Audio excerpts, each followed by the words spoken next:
I actually haven't seen Biden's speech after Trump's victory.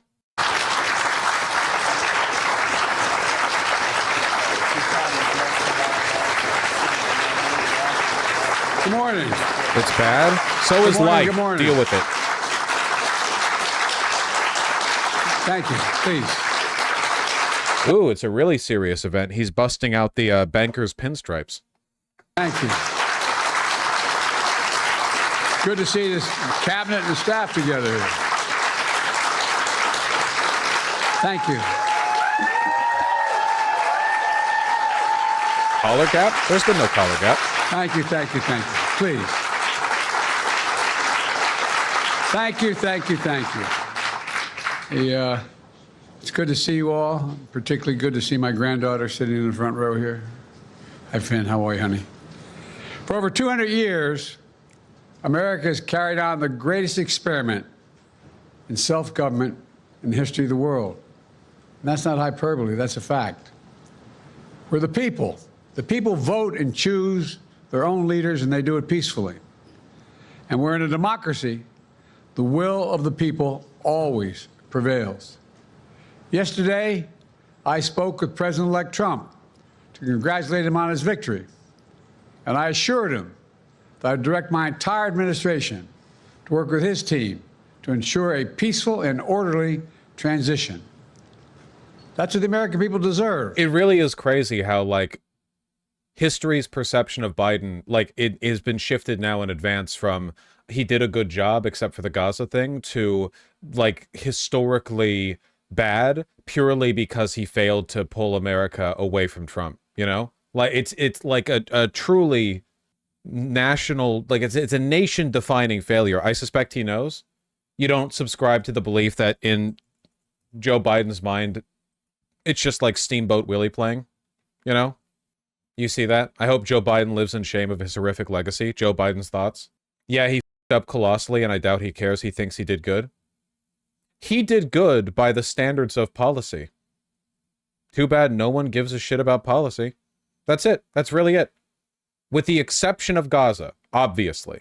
But when it comes to domestic policy, Inflation Reduction Act, child tax credit, union support, but it didn't matter.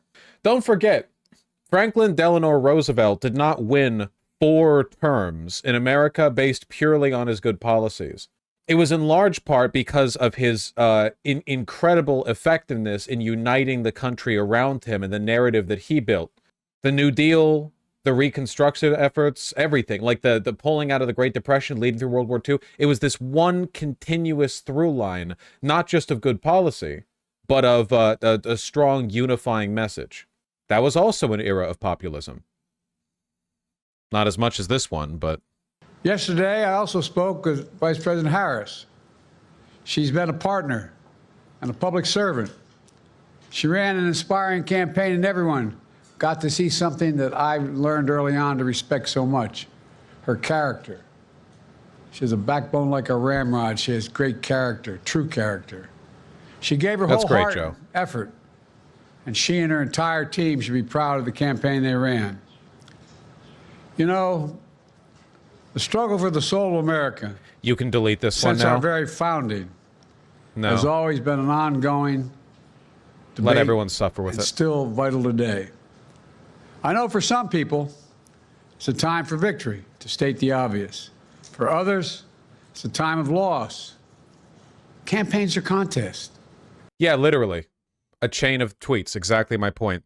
Celinda Lake, a Democratic pollster, on talking to voter focus groups. Everyone knows what Trump economics is. China, tariffs, tax cuts. Then you go to them and ask, what are Democratic economics? And someone will make a joke about welfare and half the people can't name anything. It's nothing like the Republican brand. Democrats just failed on messaging. It doesn't matter how good your ideas are.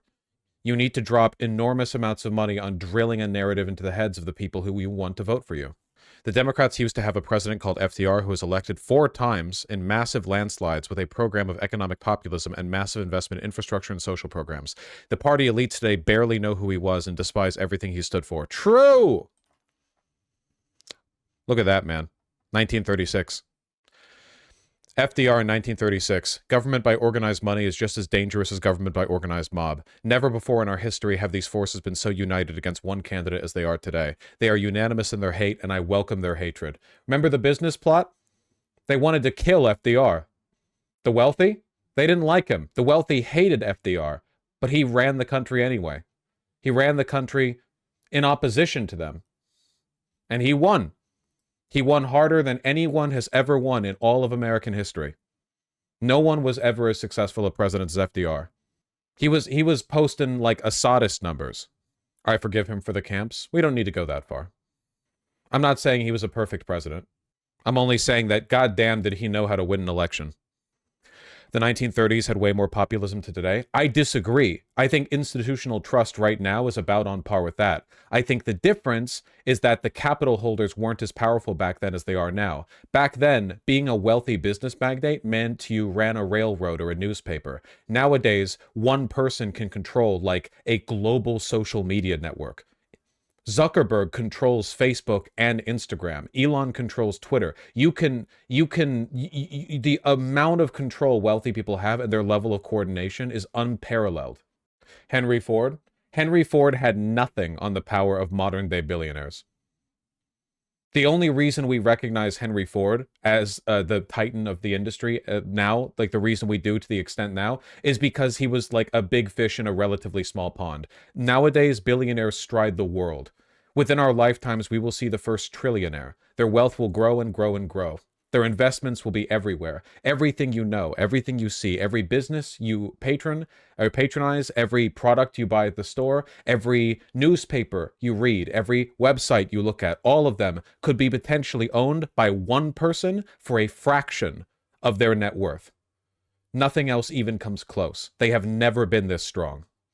Of competing visions. The country chooses one or the other. We accept the choice the country made. I've said many times. Cyberpunk? No, it's not cyberpunk. It's just what happens. This is what happens. Capital accumulation. They wrote about this hundreds of years ago. Karl Marx. The only thing that even comes close is like monarchical empires. Even the monarchies of the feudal kingdoms don't even come close. This is more than the pharaohs had. Like literally, like this is empirically measurable. The level of income inequality is greater now than it ever has been in all of human history. At no point in the cosmos has there been this much controlled by so few people. And Democrats did nothing to challenge it. How can we be surprised by the outcome? I warned you about the capital class, bro. I warned you. You got to look out for the capital class. Their interests are not the same as ours. Tumbling down the stairs. You can't love your country only when you win. You can't love your neighbor only when you agree. Something I hope we can do, no matter who you voted for, is see each other not as adversaries, but as fellow Americans. Bring down the temperature. I also hope we can lay to rest the question about the integrity of the American electoral system. It is honest, it is fair, and it is transparent. And it can be trusted, win or lose. I also hope we can restore the respect for all our election workers. If like Holocaust 2 was put to a referendum and it won with 51% of the vote after massive voter suppression, after every like member of the capital class organized their media empire to like push people's opinions against it through lying, the concession speech before they get led to the chambers from the Democrats would be, well, in a democracy, the people's will is respected. Their necks and took risks at the outset. We should thank them. Thank them for staffing voting sites, counting the votes, protecting the very integrity of the election. Many of them are volunteers who do it simply out of love for their country. And as they did their duty as citizens, I will do my duty as president. I'll fulfill my oath, and I will honor the Constitution. On January 20th, we'll have a peaceful transfer of power here in America. To all our incredible staff, supporters, cabinet members, all the people who've been hanging out with me for the last 4 years, God love you, as my mother would say. Thank you so much. Joe. You put so much into the past 4 years. I know it's a difficult time. You're hurting. I hear you and I see you. But don't forget all that we accomplished. Oh, for sure, DM, yeah. It's been a historic presidency. Not because I'm president, because what we've done, what you've done. A presidency for all Americans. Much of the work we've done is already being felt by the American people, but the vast majority of it will not be felt over the next 10 years. We have legislation we passed that's just only now just really kicking in. What are you saying, man? We're going to see over $1 trillion worth of infrastructure work done. And Trump will take credit for all of it, yeah. Changing people's lives in rural communities and communities that are in real difficulty because it takes time to get it done. And so much more. It's going to take time. He's going to take credit for the Inflation Reduction Act, even though it's been in effect for years. He's going to take credit for all the building being done under the infrastructure bill. He's going to take credit for the reduction of the price of prescription medications. But it's there. The road ahead is clear, assuming we sustain it. There's so much we can get done and will get done based on the way the legislation was passed. And it's truly historic. You know, we're leaving behind the strongest economy in the world. I know people are still hurting, but things are changing rapidly. Together, we've changed America for the better. Now we have... No, it's not. Yes, it is. America's economy is doing really well in terms of median income, in terms of GDP growth, in terms of investment, in terms of everything. In terms of inflation, our economy is incredibly good right now. Does it matter? No. Policy doesn't matter. Reality doesn't matter. The message matters. And the message that people want to hear is that they're going to see transformative change. 74 days to finish the term, our term. Let's make every day count. That's the responsibility we have to the American people. Look, folks, you all know it in your lives. Setbacks are unavoidable, but giving up is unforgivable. 70% of population exit poll disagree. Yeah, that's exactly my point. Reality doesn't matter. This is what I mean. This is why you can't have your campaign guided by pundits and consultants who are all like Harvard educated, and they're all like, look at the chart, look at the numbers, look at the chart, look at the numbers. Like that, you might be able to win people over one by one, person by person, but nobody's going to trust some 85-year-old geriatric who's been working in Washington for his entire life go on TV and say, actually, you're doing fine right now. No one wants to hear that. It's like being told to calm down. Like, have you ever gone up to an upset person and told them to calm down? What are you, stupid? When has that ever worked? You should be more calm. It isn't that bad. It doesn't matter whether or not they should be more calm and it isn't that bad. Is that going to work? Setbacks are unavoidable, but giving up is unforgivable. We all get knocked down. But the measure of our character, as my dad would say, is how quickly we get back up. Remember, a defeat does not mean we are defeated. We lost this battle. The America of your dreams. This isn't even like a coherent speech, totally. That's the story of America for over 240 years and counting. It's a story for all of us, not just some of us.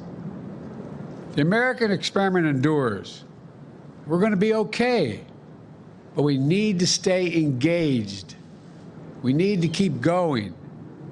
And above all, we need to keep the faith. I'm so proud to have worked with all of you. I really mean it. I sincerely mean it. God bless you all. God bless America. And may God protect our troops. Thank you, thank you, thank you.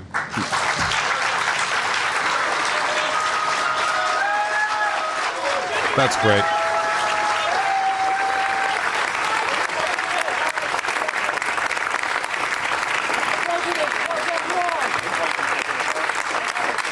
That's good. That's great. That's great. That's good.